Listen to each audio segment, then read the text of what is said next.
اعوذ باللہ من الشیطان الرجیم بسم اللہ الرحمن الرحیم السلام علیکم ناظرین کرام، ویڈیو شروع کرنے سے پہلے آپ سب سے گزارش ہے کہ چینل کو سبسکرائب کریں، لائک کریں، شیئر کریں اور اپنی رائے کا اظہار کمنٹ سیکشن میں ضرور کریں تاکہ ہر نئی آنے والی ویڈیو آپ تک پہنچ سکے۔ کچھ سائنسدانوں کا کہنا ہے کہ حضرت آدم علیہ السلام کی پیدائش سے پہلے بھی اس دنیا میں زندگی موجود تھی۔ بعض دعویٰ کرتے ہیں کہ حضرت آدم علیہ السلام سے پہلے اس دنیا میں جنات رہا کرتے تھے۔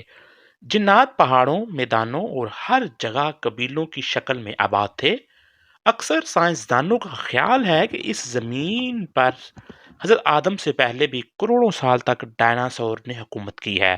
بہت عرصے تک وہ اس دنیا میں رہے اور پھر انسان کی آمد کے ساتھ ساتھ ڈائناسور کی نسل ختم ہوتی گئی۔ تو سوال یہ پیدا ہوتا ہے کہ یہ دنیا کیسے بنی؟ سب سے پہلے کس کو پیدا کیا گیا؟ زمین کو اللہ نے کب بنایا؟ اور آخر اللہ نے انسانوں کو ہی پیدا کیوں کیا؟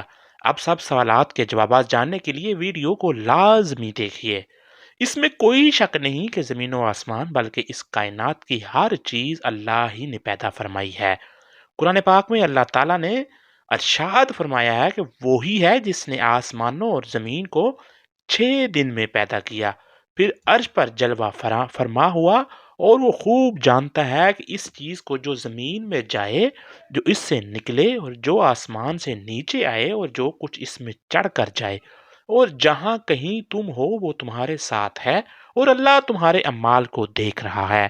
اس طرح اللہ تعالیٰ سورہ ہود میں فرماتے ہیں کہ اللہ ہی وہ ذات ہے جس نے 6 دن میں آسمانوں اور زمین کو پیدا فرمایا، اور اس کا عرش پانی پر تھا۔ امام احمد بن حنبل سے روایت ہے کہ نبی کریم سے کسی صحابی نے پوچھا، اے اللہ کے رسول، زمین و آسمان کو پیدا کرنے سے پہلے ہمارا پروردگار کہاں تھا؟ آپ صلی اللہ علیہ وآلہ وسلم نے فرمایا، امام میں تھا، یعنی اللہ کے سوا کچھ بھی نہیں تھا، نہ اس کے اوپر ہوا تھی نہ اس کے نیچے ہوا تھی، مطلب یہ کہ کچھ بھی نہیں تھا۔ پھر اس نے پانی برا اپنا عرش کو پیدا کیا، گویا یہ تھی مخلوق کی ابتدا۔ امام احمد، امام ترمذی، امام ابو داؤد اور بے شمار محدثین نے روایات بیان کی ہیں کہ نبی کریم نے فرمایا کہ بلا شبہ اللہ تعالیٰ نے سب سے پہلے قلم کو پیدا کیا، پھر اللہ نے اس کو حکم دیا کہ چنانچہ وہ اس طرح چل پڑا اور قیامت تک ہونے والی ہر چیز لکھ دی۔ یہ اللہ کا علم تھا کہ جس کو قلم نے اس کے حکم کے مطابق لوح محفوظ پر لکھا۔ دوستو، یہاں آپ کو بخاری شریف کی حدیث مبارک بیان کرتا چلوں کہ ایک دفعہ یمن سے ایک وفد نبی کریم کی خدمت میں حاضر ہوا اور وہ عرض کرنے لگا، اے اللہ کے رسول، ہم آپ کے پاس دین کو سمجھنے کے لیے حاضر ہوئے ہیں، اور ہمارا یہ سوال ہے کہ اللہ نے سب سے پہلے کیا چیز پیدا کی؟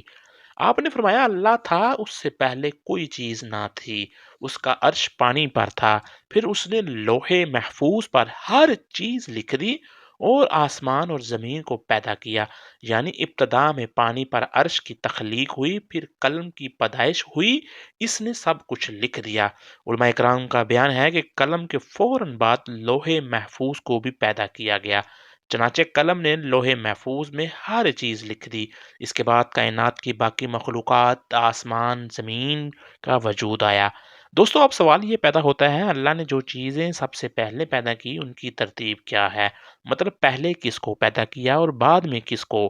تو اس بارے میں مسلم شریف میں حضرت ابو ہریرہ سے روایت ہے کہ نبی کریم نے میرا ہاتھ پکڑا اور فرمایا، اللہ نے ہفتے کے دن مٹی کو پیدا کیا، اتوار کے دن زمین، پہاڑ، اور پیر کے دن درخت، منگل کے دن تخلیق، مصائب، جراثیم، بیماریاں، بدحا کے دن نور کو، بدھ کے دن نور کو، جمعرات کے دن زمین میں چوپایوں کو پھیلا دیا، اور تمام مخلوقات میں جمعہ کے دن کی آخری گھڑیوں یعنی عصر سے رات کے درمیان حضرت آدم علیہ السلام کو پیدا کیا۔ تب یہ ابتدائے افزی میں جن مخلوق کی تخلیق ہوئی، ان میں آخری مخلوق انسان تھا۔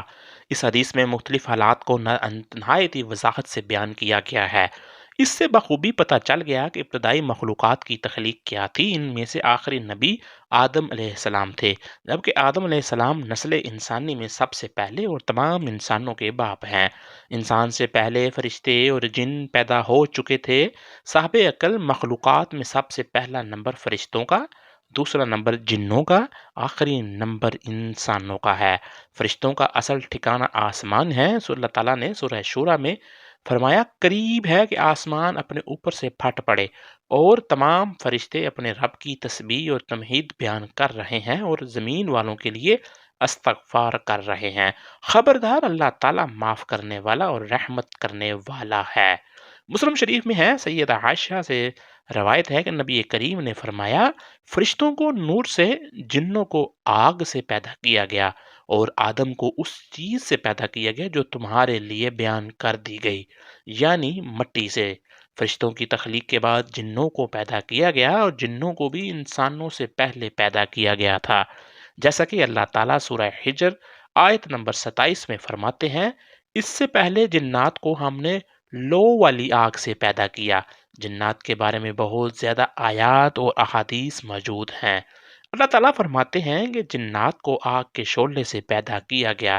یہ آگ کے بھڑکتے شعلے کے کنارے کو کہتے ہیں۔ گویا جنوں کو آگ کی جڑ سے نہیں بلکہ آگ کے شعلوں کے کناروں سے پیدا کیا گیا۔ قرآن مجید میں اللہ تعالیٰ نے ابلیس شیطان کا قول نقل کیا، تو نے مجھے آگ سے پیدا کیا۔ اس طرح پہلے بھی بیان ہو چکا ہے کہ اللہ نے فرمایا، اس سے پہلے جنات کو ہم نے لو والی آگ سے پیدا کیا۔ جنات کی اصل اور بنیاد۔ ابلیس ملعون بھی جنات میں سے ہے۔ اس مسئلے میں کسی کو کوئی شبہ نہیں ہونا چاہیے، اس لیے کہ قرآن مجید میں ہے اور ابلیس جنوں میں سے تھا۔ مطلب یہ کہ وہ فرشتوں میں سے نہیں تھا۔ حسن بصری فرماتے ہیں کہ وہ پلک جھپکنے کے برابر بھی فرشتوں کی جنس میں داخل نہیں ہوا۔ حضرت عبداللہ رضی اللہ تعالی عنہ اور عبداللہ بن عباس رضی اللہ تعالی عنہ فرماتے ہیں، وہ ہماری زمین پر رہائش پذیر تھے، لیکن جب جنات فتنہ فساد میں مبتلا ہو گئے اور حد سے بڑھ گئے تو اللہ تعالیٰ نے فرشتوں کا ایک عظیم الشان لشکر ان پر حملہ آور ہونے کے لیے بھیج دیا۔ فرشتوں اور جنات میں بہت زبردست لڑائی ہوئی اور اللہ پاک کے حکم سے فرشتوں نے جنوں کو شکست دی۔ وہ میدانوں سے بھاگ کھڑے ہوئے، انہوں نے سمندروں اور جزیروں میں پناہ لے لی، چنانچہ آج تک ان کے رہنے کی جگہ یہی جزیرے، جنگلات اور پہاڑ ہیں۔